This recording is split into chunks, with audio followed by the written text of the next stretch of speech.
Welcome to Author's Corner, Discovering Diversity Publishing's podcast, where we get to meet authors where they are and find out who they are. I'm your host, Sheena Blake, CEO of Discovering Diversity Publishing.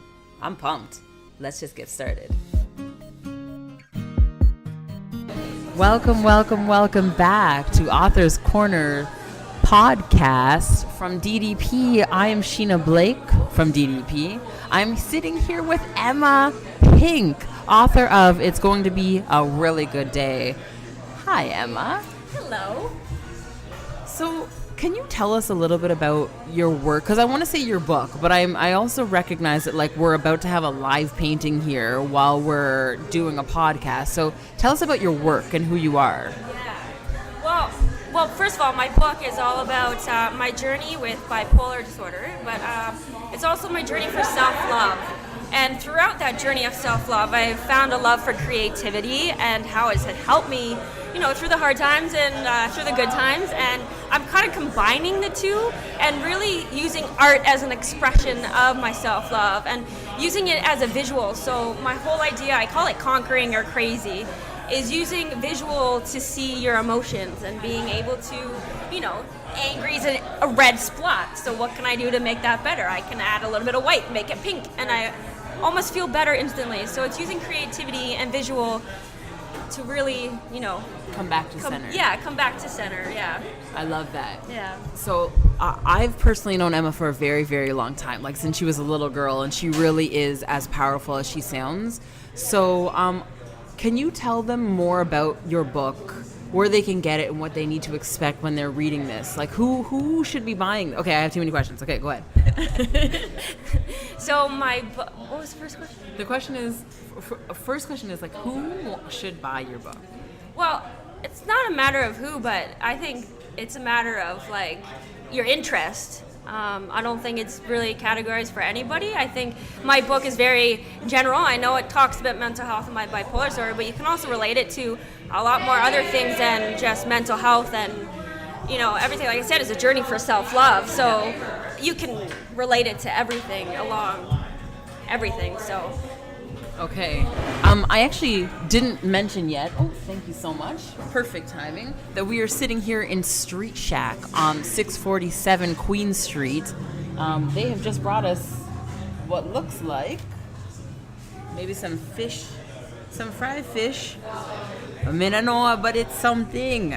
So we're going to eat it. We're going to dig in. It looks amazing. If you guys have time, you got to make sure you come down to Street Shack. It's amazing.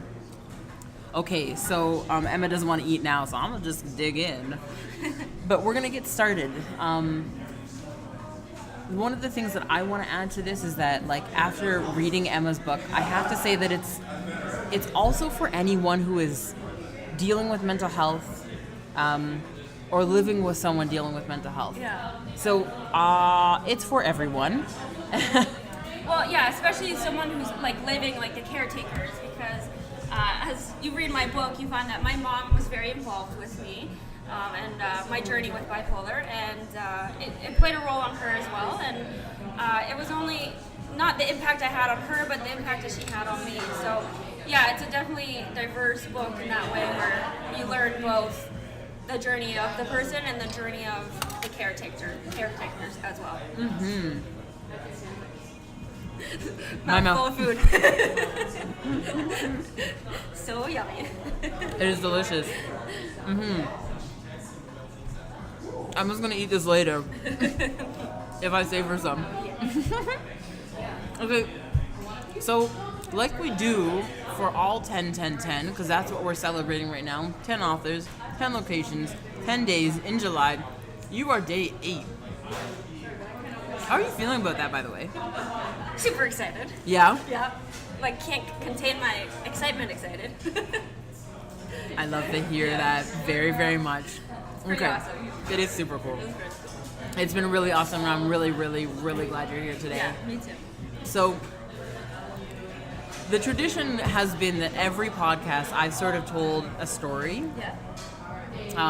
The same story. So when people listen to the podcast, they're going to be like, oh my God, this is it again. But yes, the story is this. In one of my last years of university, I was in a class, And the professor was like, okay, guys, your assignment is to write an essay on anything that you're thinking about. Write it, make it as long as it needs to be to prove your point, and hand it in when it's done. So everyone's like, cool, great, yeah, that's perfect. But when's it due? And he was like, when you're done. And then someone was like, oh, great, but like, but what do we write about exactly? And he was like, I don't understand. You write about whatever you want to write about. And then one more person is like, how long does it need to be? And he took a chair and he whipped it across the room. And he was like, free your mind. And so part of the reason 10-10-10 came around, and the reason that all of the authors have been set up on this, like, wait, what? I have to do a podcast? What? What's it about? And I've been like, oh, whatever you want. And now all of you have been like, great. But what's it about really? And so it's been really exciting to watch the whole process, and I'm so excited to see like all the things that you've planned and come up with. And so without further ado, here it is. Yeah. All right, we're going live too on Facebook. Ready? So I'm going to be doing a painting, and it's going to be about rock bottom, because I found that with my mental health, I always felt that I always hit a low, and that I wasn't going to go anywhere, and there was no such thing as going up, and so I came up with this. So, rock bottom is formed up of many layers. You have lots of jobs, lots of friendships, lots of, with your family, low self-esteem, everything just impacts your rock bottom. And as time goes on, you add layers and layers and layers. Now, the point of this painting is, I will show you. Now, if you think about this, green, as in, say you wake up, you finally brush your teeth, you have a shower, you reach out, you feel a bit happy. Pause for 1 second. It's the connection's too weak, so I'm going to record it. Go ahead. You feel a little happy. You start to do a little bit more self-care, meaning, you question your thoughts, you feel a little more happy, you get out, you go somewhere, and it just keeps adding on. And as you see, the more you do every day, it breaks that rock bottom, that layer. It breaks it. So you add in the lights. For those of you listening to this podcast, there's a live painting happening right now that we'll post, and you'll be able to see this also. But it's looking amazing. And what Emma's getting to is that like the many, many pieces that relate to being human. Like people talk about mental health as though it's like not a human experience, but I found too with my mental health, I always thought I hit a low and that I could never get up, and that I just thought it was a constant cycle and that I would never get there. And what these light lines represent is letting that line in that dark spot that you're in. So that dark line that I just did is the rock bottom, and these are the light. Let the light in a little bit. You start to listen to your family and friends who tell you good things about yourself. You start to look in the mirror and you start to see someone you smile. You're like, yeah, I like who I am. You start to be who you are. So that's what these represent. And as time goes on, they get bigger and bigger and stronger and stronger. And then, this is the best part. This only happens when you have commitment. She's making dabs with her paintbrush. Mm-hmm. You have self-love. They look like flowers. You have action. You start to realize who you are. You start to be happy with who you are. And as time goes on, you start to realize what you're building. What you're building. This is so cool. Is. For those of you who cannot see what's happening, there are like flowers and oh man, okay. I'll just have to take lots of pictures of it so you guys can see what's happening. She's going to talk you through it afterwards again. Yes. So, the whole point of my picture is that as time goes on, you really do see that your rock bottom can become the most beautiful thing that can happen to you. Oh my goodness. And instead of looking down and thinking, that's it, and that whole thing, remember I said that I never thought that I could look up and be successful? I started to look up, and I started to see my own beauty. I started to embrace my weirdness, I started to embrace my flaws. Amen to that. Started to accept where I was, be aware where I was. I became me, slowly. And the best part is, along the way, I became even more me. And I remembered who I was.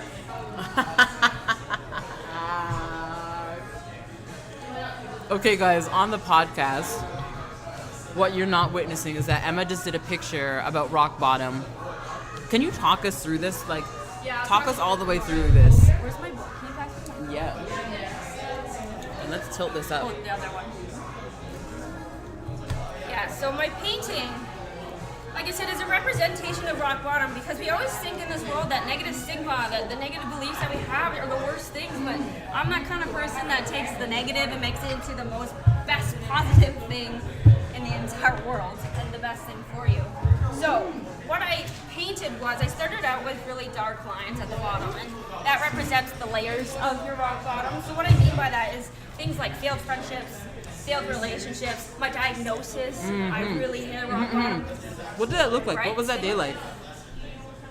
Pure shock. Like, did you anticipate them saying anything like that? My mom did, but she was even shocked when they said that. So it was like, it was really weird because we both kind of knew. My mom more than I did. I didn't really want to. What did you know? Like, well, my mom did a lot of research, and with me, when growing up, I was a straight A student. I was like top of my class. I never did anything weird or troubled. Yeah, I never drank that much. Like I was always, my mom always said, the good twin. I am a twin, and Beth was the wild one. So when things started to go a little bit astray, like when I started to show a little bit more behavior, like sleeping around and spending a little bit more money, because I was always really good with money, and then all of a sudden I wasn't. My grades slipped and everything, so she just started to a little bit hesitate, and as a caring mother, right? She did her own research, and then we found a doctor. But yeah, when I was diagnosed, it was a little bit of a shock. And I don't know why. And that's the worst part. What were the things that were flying? Or like, was it just like, Emma, what's going on with you? Or like, yeah. It's like, and it was constant. What's wrong? What's wrong? What's wrong? What's wrong? What's wrong with you? Like, what's wrong with your feelings? Like, you'd be down and they'd be like, what's wrong? They're like, what's bothering you? What's wrong? Like, what happened? What happened to you? Was there a trigger time? I would say when my twin sister and we've been together forever. Oh, forever. And university, one had gone to Guelph, and I had gone to Laurier, which is Waterloo, which is about an hour apart. And then that summer, my twin sister went to New Brunswick. Did I have food all over my face? No, you're good. Okay. And my twin sister went to New Brunswick, and that is when I kind of fell into a depression. Because for the first time, this is the way I look at it, for the first time in my life, I was being my own individual.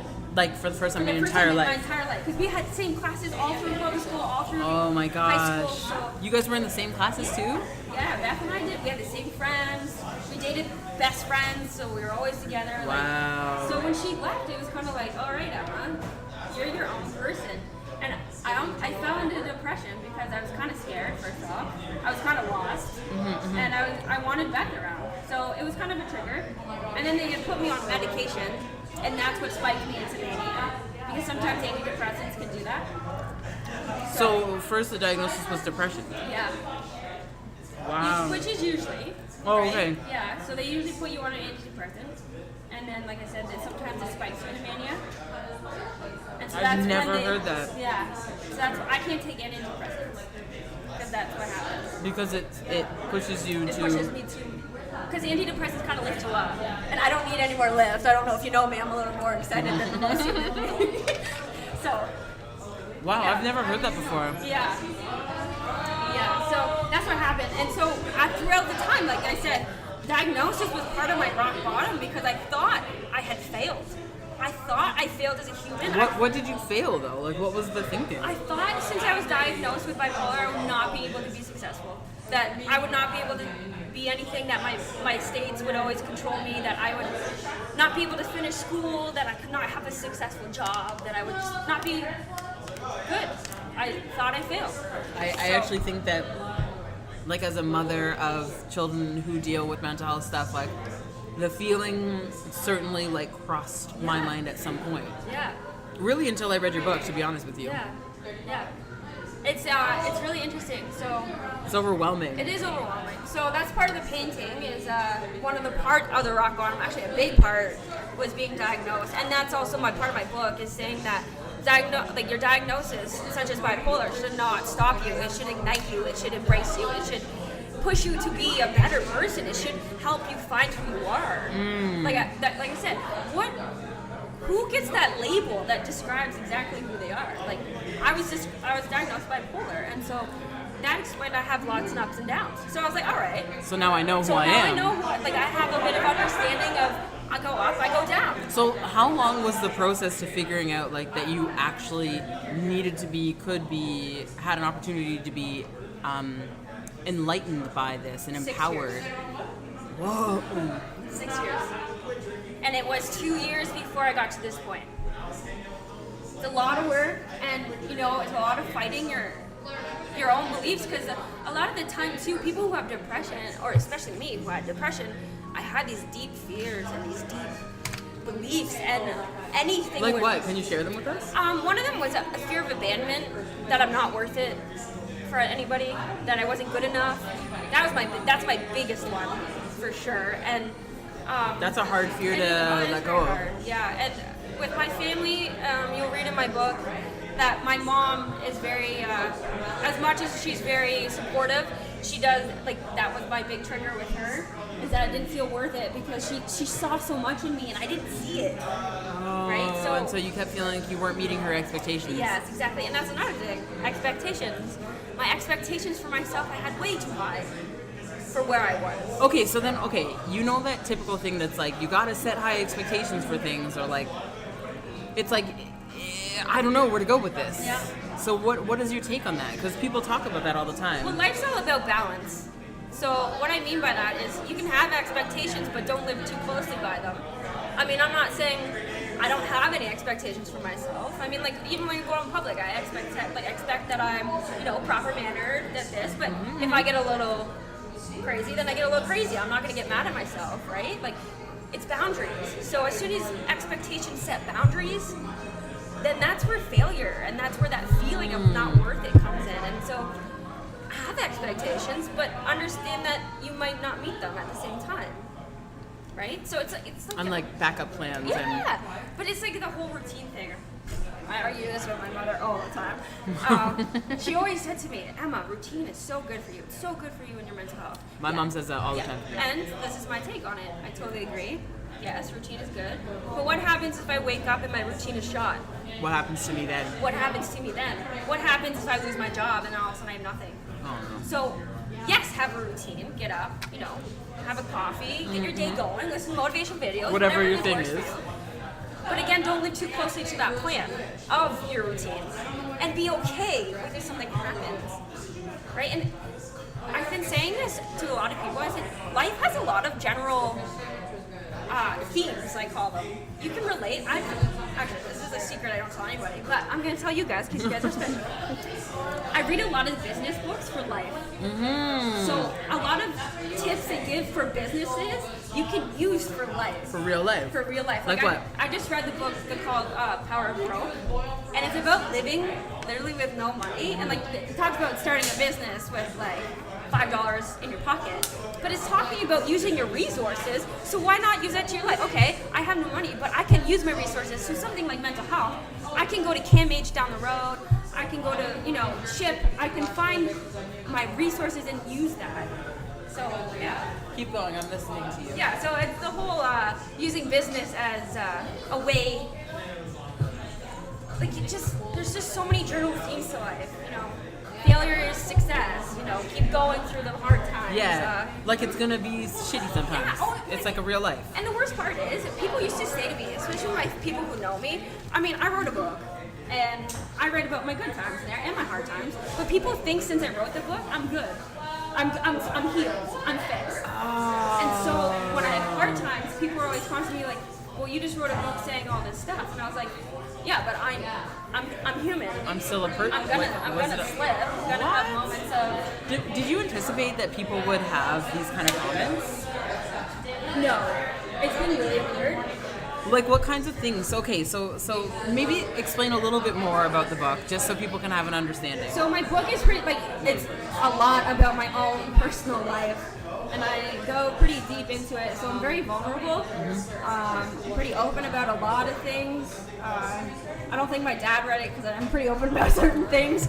And it, like I said, it's my journey with bipolar. It's my fuck ups. It's my sorry for swearing. No, we swear on this podcast all the time. It's Author's Corner. Yeah, it's my fuck ups. It's what I went through. It's my acting crazy in certain situations. It's literally owning to what I have done and being okay with it. So I'm literally putting it out in the world, being like, yeah, I fucking acted crazy there, but I'm okay with it. Because I understand who I am now, and I understand why I acted that way. And so, yeah, it's quite interesting.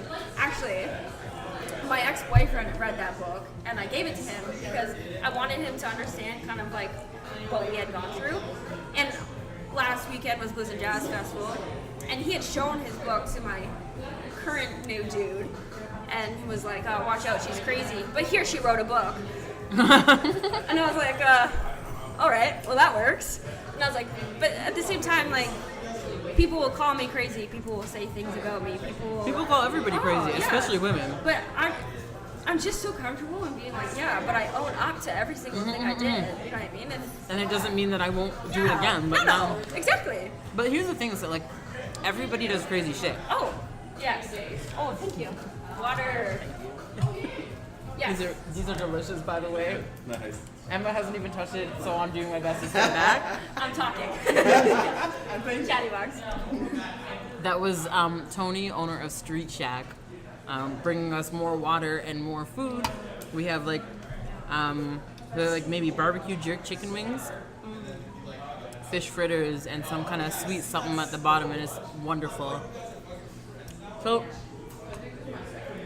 because here's the thing that keeps going through my mind. Yeah. Mental health is this like serious buzzword right now. Yeah. And people are like, I have no problem with people capitalizing on things. Like, that's just what it is right now. But what I find particularly unique about your work is that you're not telling people how they have to fix it. You're not telling them what they do need to do and what they don't need to do. You're like, here's my experience. Here's what I learned about myself through it. Yeah. My fear, to be honest, with this whole we becoming more open about mental health is that we're only going to have one way to fix it. So what we're really portraying is that reach out to someone and talk. But my whole belief behind it is reach in within yourself and do something about it. Be the one. And be the one and take action yourself. So my biggest problem with therapy and all that is that you just talk and talk. Like I said in my book, I talked for 8 years straight and I didn't do anything. And I was like, one time I woke up, I was like, fuck it. You know what? I'm sick of talking. I'm sick of hearing myself complain. I'm gonna do something about it. So, okay, when you were having manic episodes, or and like, correct me please if I'm using the wrong words, but when you were having episodes where you were really low, were you still speaking with the therapist? Yes. Yes. Well, that's because my mother made me. Would it pull you out? Again, people might hate me that I say this, but no, in a way, when I was low, talking to someone almost made it worse. For me. No, you're not the first person I've ever heard say that. Because when you're low, you're pretty introverted, you're pretty inward, right? So when you're speaking out, it doesn't make sense, and it almost does more harm because you're trying to listen to somebody, and they're trying to tell you good things, but you're so negative, and you're so just not right that it almost aggravates it. If that makes sense. So what's best? Like, should we say silent? Like, what would be like the thing that you're like, hey, it would be helpful if you... I think it's not forced. I think you do what you want. And I think you do what you think is best. And I think it's taking space and time for yourself to figure out what you want. So with me, I told my mom I wanted to stop therapy for a bit because I really wanted to take what I already knew from therapy and from my own self-taught things and try it on my own. Right? And so that was me stepping into my own. How did they respond to that? Oh, it's hell. Because my mom's she's old-fashioned in a way that you know, something's wrong. You go to the doctor, you get it fixed.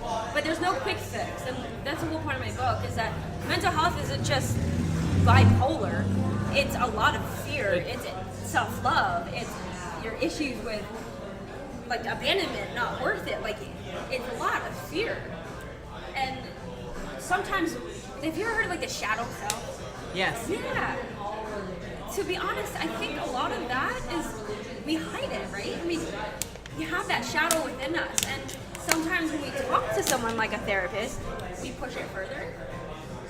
Because we're trying to, like,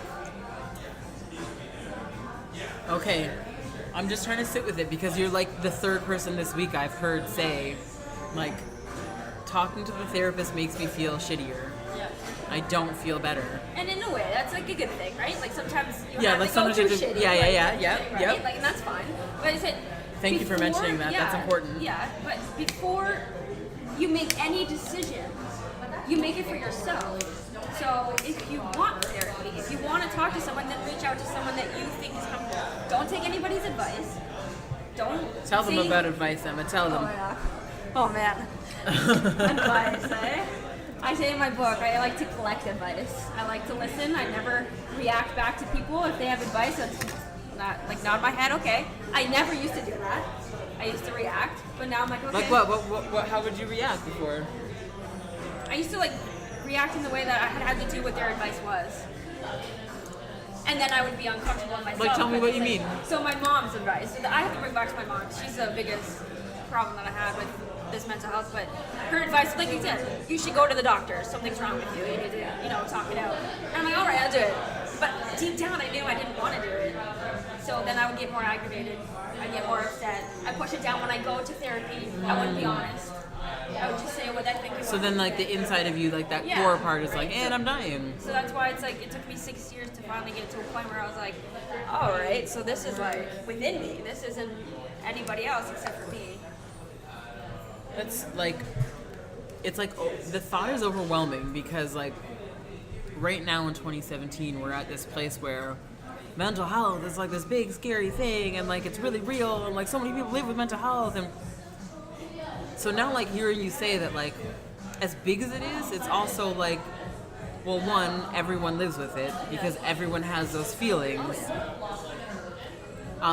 Okay, I'm sort of flashing forward, but I want you to tell us, like, now and later on about workshops that you do and how you teach people to sort of, like, have, like, allow their what is it, rock bottom to be beautiful. Yeah.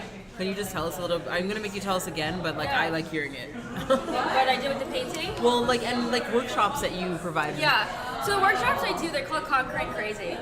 And my whole idea behind that is this world is very chaotic. There's just so many different things, so many weird ways to deal with, like, there's goat yoga, there's just so many options. Hold on, there's goat yoga? There's goat yoga.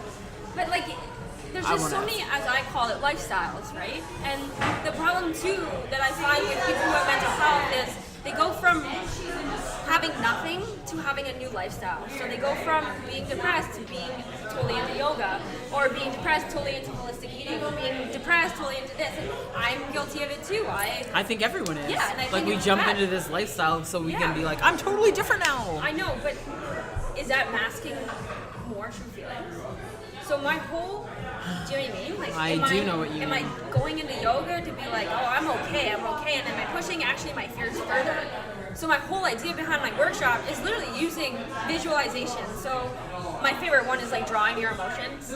So my happy place is a wild field of flowers. I love flowers, daisies, everything. And so when I'm, like, sad, I literally picture daisies, or I go to a field.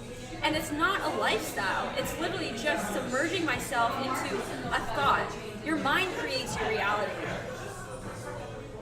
Right? So the whole idea of visualizing it in your head and using words and statements that are going to make you feel powerful. Yeah. Right? Like I said, using business models. It's true. To your life. Yeah, because, I mean, like, if we think of ourselves as, like, these economic machines, as much as, like, everyone's like, oh, that's such a problem, but it's really not. Like, it's all the same stuff. My other issue of making this whole mental health, let's talk about it, is we're making a big deal about it, which also makes it in another way. It's not balanced. I'm a big balanced person, right? So sometimes too much is too much. And now that we're going to this area where it's like making mental health this big thing, Like everybody has to talk about it. it's almost too much. And it's like the thing that like, okay, so my kids and I watch Degrassi now. Yeah. And I love the show. Like I really, really love the show. Yeah. But one of the things that I notice is like that, like mental health is a thing that's talked about all the time. And I'm like, okay. And I don't feel like it's overkill, not yet, but I can see how like for a young person, like a teenager, to like have like regular, but then what is regular?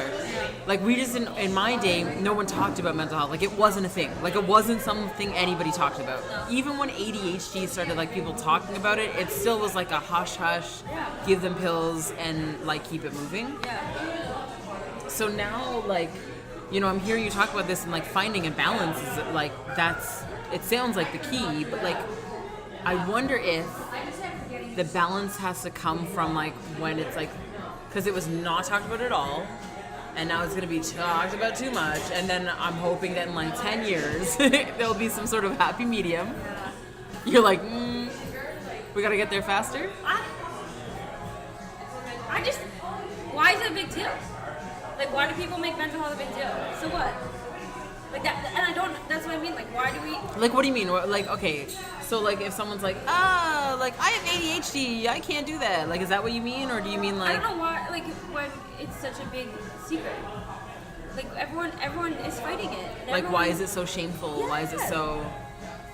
And that's what I don't get. Like, and now it's a big thing where it's like, well, we can just tell people like, you know, to be okay. You're okay. Yeah, like you're all right. You're all right. There's no like, and you made me want to say a point. I got to the point where I was scared to be happy because I thought I was manic. Because as soon as I started being like in the kitchen, dancing around, making food, like grooving or smiling, my mom would be like, "Oh, you're manic. You need to go. You need to get on your pills. You need to do something. You need to go." And it would fucking freak me out. So I got to this point where I didn't reach a high and I didn't reach a low. I was literally like, what's that word called? Like the straight line. Like just like buzz. Yeah, and I remember listening to this business guy and he said life is a heartbeat on a, you know, yeah, on the up and down. scale, I don't know what it's I literally called. was dead. I was straight line. Because like if you're too sad, it's scary, and if you're too happy, it's scary. Right? Yeah, and that's because we got to the point now, and that's what I'm scared at, that we're gonna start labeling people for no reason. Making mental health is big. So we're gonna say, yes, these are the common symptoms of bipolar, but symptoms of bipolar can also be just a normal person Like who a just is regular, creative yeah, and like I just need a minute to outgoing, be. right? So it's a very fine line, I find, and they're dancing with it. Of like, I'm just nervous that we're just gonna get to a point where everyone's gonna be diagnosed, and I don't want that. And then yeah, because what happens with that is like there's more drugs being thrown around. There's more, and like I'm not against drugs, but I'm just like, there just has to be a way that people get to choose to look inside of themselves without it being this like, oh yeah, but then you still need to get a doctor. I know, but it's also being things like not choosing a different lifestyle. Like just be. That's so complicated, eh? Like I'm hearing you say that, and I'm like, but that's balance. And it's that's yeah. Fine, right? And like you have to do it. Yeah. Like I was like definitely raw vegan. Like I'm raw vegan. Like everything was about it. But then be vegan, but like what's the big deal? Right? Yeah, but don't make it a big thing. Like don't make it your whole life. Like it's not saying that like never enjoy yoga. No. And be in yoga, be in the community, like even be a yogi. but also like, be other things. Yeah. Like Be listen to involved in hard the- rock yeah, and listen to like. hard, just be a balance. And same with mental health. Yeah, I have bipolar. But like. You know, like so what? It's just a part of me. But to balance it out, like I'm also a mother and a daughter and a Exactly. friend and a sister. it's life is balance. And the problem with this world is that we go way too much in fads and way too much one But way. isn't that part of the balance? Like, wouldn't you, like, part of me is like, hey, because when I hear this thing, I had this friend from university who once told me, like, you would be so much more enjoyable if you didn't, like, go all the way into, like, an idea that you have. And, like, first I was, like, super offended, like, what a bitch. And then I had to, like, really take it in and decide, like, how and who I want to be. And I realized that, like, she has the right to feel whatever she feels because she's a very steady person. But I really like experiencing things all the way in. Like, I'm not a halfway girl. But to you, that could be labeled bipolar. Like, that's what I'm Exactly. What I'm saying. Is that Exactly. because of everybody is so different. Yeah. And, you know, people, like, especially guys, when people are like, oh, that guy's closed off, he doesn't talk. Well, most guys are just chill. They don't really care about Yeah, like they're not anything. trying to have that conversation with you because they don't want to talk to you. Yeah, and How about that? Yeah, they're just so chilled and relaxed and just love life, and they'd rather not talk about anything dramatic. But yet they have a problem because they're closed off. You shouldn't date him because he doesn't talk. It's like, well, how about, you know what I mean? Like, that's maybe not So it. then we're kind of jumping into that next topic because I've been thinking about this a lot. Like, in business, Yeah. when people have something negative to say about someone else. And so, like, it's funny because mental health, like, is, like, swirls around all of these things all the time. Yeah. But, like, when I hear someone say, like, ooh, like, I don't know, really tough client, I'm like, I'm always really torn because I feel like it usually says more about the person speaking, and I'm certainly guilty of this, than it does about the other person. So, like, I feel like this relates so much because it's like, yeah, and someone's like, oh, no, like, she has bipolar, he has ADHD, but then it's like, what is that even? Wow. It took 3 doctors to diagnose me with bipolar. No way. What were they saying? One of them was just depression. One said I didn't have anything, and one said bipolar. And then I needed another to say yes, you have bipolar. It took 3 doctors. So what does that do with you? Like, it makes me question because I'm really someone who's gone through an education system who has all these points of like, yes, this is what bipolar is, but it doesn't have life experience. You know what I mean? Yeah. Yeah, of course I went depression when my twin went away. Of course I decided to but go like free when every single person, like especially in your generation, like you guys all, I feel like it's not that my generation wasn't depressed. It's that nobody talked about it. Like nobody was like, or like there was like the crazy people. I have quotes, guys. Like the crazy people, and it was usually women that were like crazy, and like everybody sort of like didn't pay attention to them. Well, my granny, she's the older granny. Oh, a little older than me. Yeah. She did, like you can tell that she's from that. She just never wants to speak about it to me. She, even though she helped me with my book and she liked to read and she even said to me, she's like, I love reading your book to understand it. She's like, I never understood it. Yeah, because in their time, in their whole world, it wasn't like, hey, let's talk about our feelings. And I think I've spoken about this in another podcast, but like some of the editors and I have been talking about this. Like, I find millennials, which I'm a millennial, like kind of, but like I'm on the very like end of it. So I find you guys very different. Because one of the things I've noticed is, if you guys have a big feeling, you put everything down and you deal with the feeling, which I like really honor and respect. But then like the olderness of me is like, what the hell, get to work, right? And so, which is so interesting because in having a conversation with another young person, they're like, but like you guys didn't deal with any of your shit. And I was like, oh my God, you're right, we didn't. Like until I started learning about this stuff, I cannot remember my mom putting anything down. Like no matter how crazy it was. And that's my whole workshop thing too, is being in that moment. So I was saying to you that yesterday I was very in a discomfort. I was very uncomfortable. I felt it in my chest. I felt it everywhere. So I was like, all right, I feel a little bit angry. I feel a little bit sad. But I'm just gonna go with it. I'm allowed to feel angry. I'm allowed to feel sad. Yeah. So this is what's gonna happen. I'm gonna try to make myself feel better. I'm gonna do some art. I'm gonna go by the river. I'm gonna, ground myself. Whatever it needs to do, whatever you need to do. But allowing yourself to feel angry, allowing yourself those negative emotions, is okay. Important. If you need to cry in the middle of the street because you just want to cry, then cry. Just cry. If you need to get it out, then get it out. Yeah. It's all right. Yeah. But that's my another conquering crazy is literally just conquering it by being like, all right, I'm angry right now. What can I do? I can sit in here. I can sit and be angry. Take 5 minutes. Sit in the corner. Give myself that minute to Right. be angry. Yeah, like you said. Sit, Yeah. wait a minute. And you're right. A lot of people hide that, right? They push it further. Well, like my generation and like our parents for sure. Yeah. Like I can't imagine our moms taking any sick time off. You know what I mean? Their sick time is if we're sick and they have to be home, and they're rushing us like get better now Yep. because you can't be sick for this long. Yeah. Oh, I know.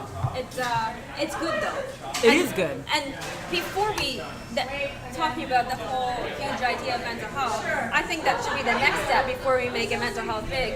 Is allowing people, is like making life more accessible to that. So like businesses, a lot of people call in sick, I find lately, or in the years. Earlier now, especially right? your generation. Like, Yeah, I don't yeah. feel good. Yeah, We're I like, don't feel what? I'm gonna take today. I'm gonna have some me time. I'm gonna. All right. And I love it. I'm so proud that you guys do it. But maybe I need to do it. That's the next motion we should do, right? Is emotions first and then mental health.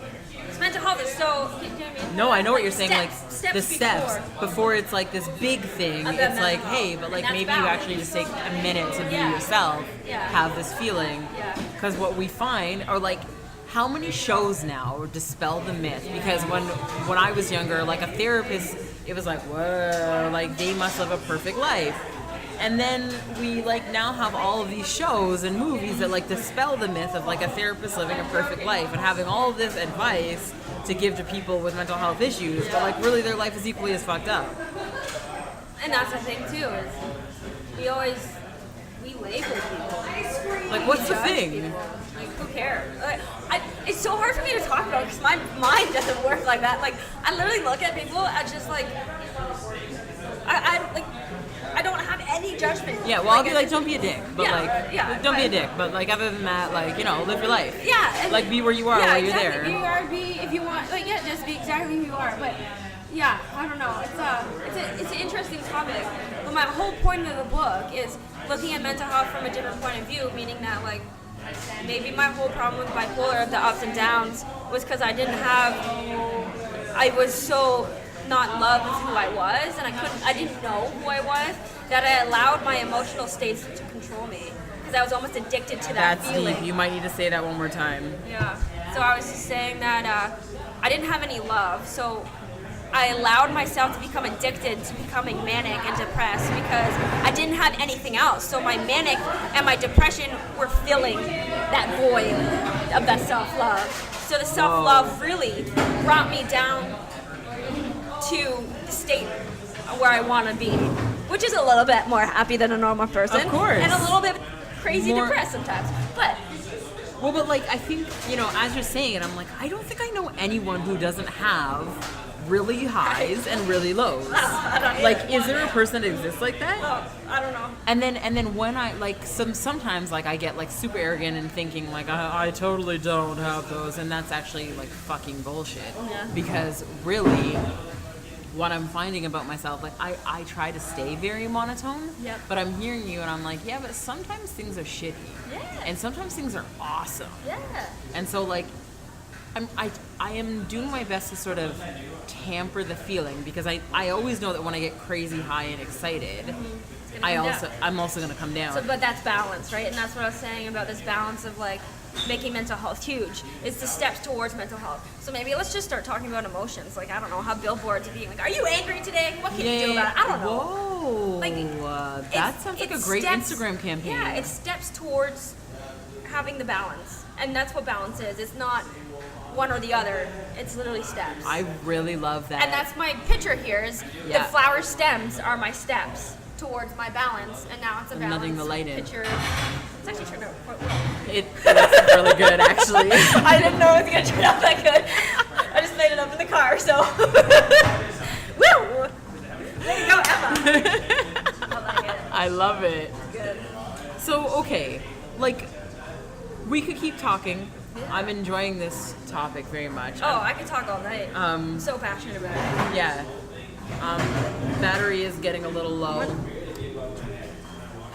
But so let's just take a couple more minutes. Yeah. And sort of like tell us about the writing process. Oh, yeah.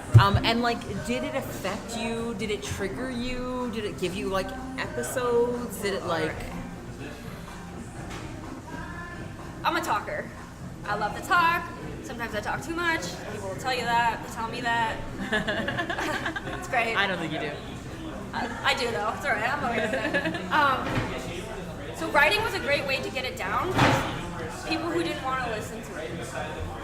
You know, like I didn't have many friends because of all the ruined relationships I did. So I started this book maybe 3 years ago, and that's because I just ruined a boyfriend and girlfriend relationship. I just lost all my friends. I was at home by myself alone, and my granny suggested, or my mom, one or the other, was just like, maybe you should try writing. And I was like, all right. And as time went on, I wrote and wrote and wrote and wrote, and it didn't trigger anything. It brought a sense of calm. Interesting. But that's what I was saying before, like that time, that space, allowing space for those aha moments. Yeah. Is what I call them, and I say this to my friend Jake, who's here by the way. Yay, supporting me. I say to Jake all the time. I was like, he always comes to me with a problem. He's like, I don't know what to do. I was like, allow time, allow space, and you'll have that aha moment. Just allow that. Yeah, like just give it space. Just give it space. So what writing allowed me to do was, I had so much in my brain. I mean, I was seeing doctors after doctors. I was listening to my mother. I was trying to listen to myself. I was so much. So what writing allowed me to do is get it on paper, allow me time for space, and have ha-ha moments, which allowed me to step further. Yeah. So it didn't trigger anything. It allowed me to be much okay with it. And it's almost like when I was writing, like I read a lot of personal stuff in there. I'm owning on to it. I'm like, yeah, fuck yeah, I did that. Yeah, it's crazy. Fuck yeah, you know? It's damn right. And it made me feel good. Wow. The worst part was when it came out. That was scary as shit. Talk about that. I thought I'd be okay because I'm a very open person, obviously. But I don't know what I was scared of. I still don't know. I try to answer it all the time.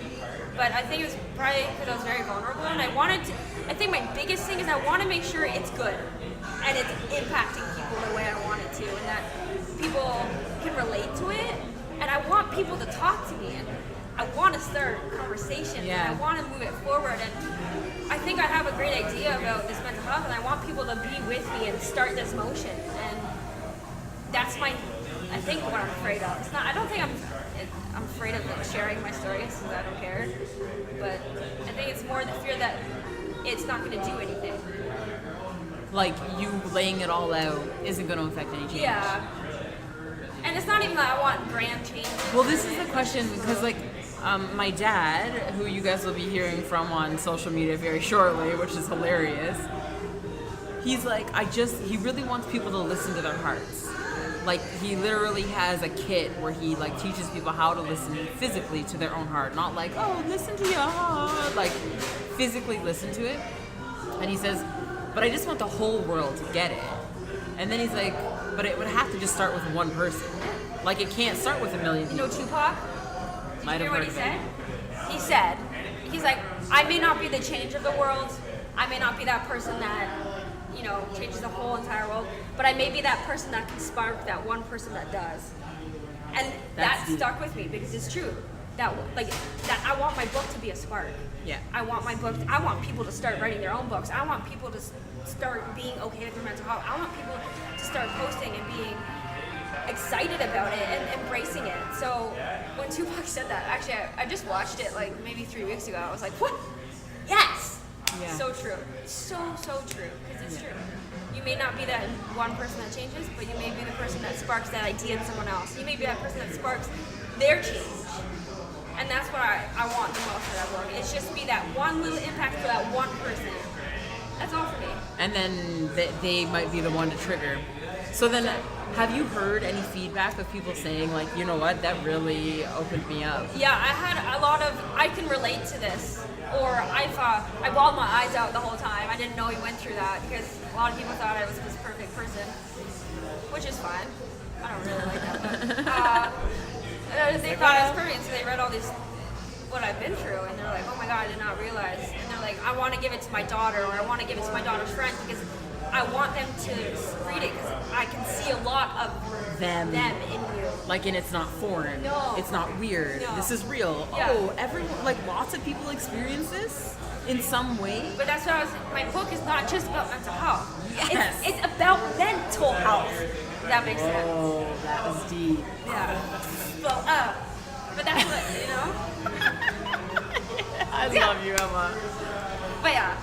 So that's the, okay. So we're gonna start to close up. Okay. Because, well, one, we have to take lots of pictures, and two, I want to know if you were to share something with one person listening to this podcast right now, what is it you would want to leave them with? Like, what's the thing that you're like, you know what? If you can take anything from me, I want you to take this. I want people to take their diagnosis, to take their mental health, whatever it may be, bipolar, whatever, and use it to reinvent themselves. I don't want negative, I want people to stand up to their own stigma, to their own negative beliefs. I want people to embrace it. I want people to use it as a learning tool. Reinvent yourself from it, like I did. That's it. Emma's really cool, guys. She just combed her eyebrows. That's good. So, thank you so much. Thank you. Thank you for joining the tour and being part of 10-10-10. You're number 8, so it's been really exciting. Tell the people where they can find your book. Oh, you can get your book from me. You can find me on social media, Emma Pink. Really easy. Or you can get it at the Discovering Diversity Publishing website. And then also, I just got it into the mental health bookstore down in Toronto. So yeah, get it there. Perfect. Yeah. So you've sort of, I want to say you heard it here first, but that's only because it's like catchy and cheesy. You may not have heard it here first, maybe you heard it here second, but this is Emma Pink, the author of It's Going to Be a Really Good Day. Emma is the truth, y'all. Like, don't fight it. Grab yourself a copy of the book, and also sit with yourself, center yourself, and take your diagnosis and let it reinvent you. This has been another Author's Corner podcast from Discovering Diversity Publishing. We are consistently honored to be in magical spaces with magical people like Emma. Thank you, Street Shack, for hosting us today. Thank you, Emma, for joining us. And we will see you guys tomorrow at Urban Curls. Woo!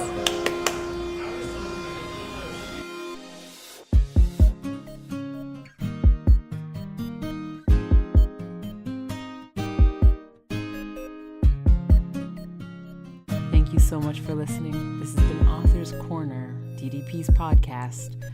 Make sure you subscribe and you share and you tell a friend, like up close and personal, tell a friend.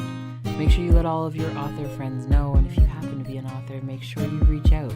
We'd love to hear from you. This is your soapbox. Okay, we'll catch you next time. Peace and blessings.